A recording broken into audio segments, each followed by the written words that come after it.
जानी रखा कथा आमर सम्बलपुर अंचल लोक मान जे उत्कल कहले कटक पुरी बालेश्वर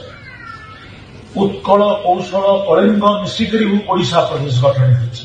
केवल उत्कल जयगान गायब कौशल कलिंगर कौन जयगान हम गोटे मानसिकता आमको तुम शोषण करुच आमर अर्थ आमर खनि आमर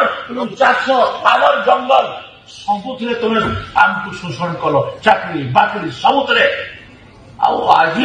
तुम्हें से कल्चराली भी हमको एक्सप्लोट करने लगे तुम्हें चाहूँ एटा की कथा आम ओडिशा प्रदेश रे मिसिथिलु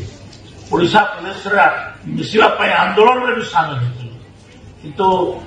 ओडिशा रे मिसिकरी हमर सबुठु बड़ भूल हला आम ओडिशा प्रदेश रे मिसिलु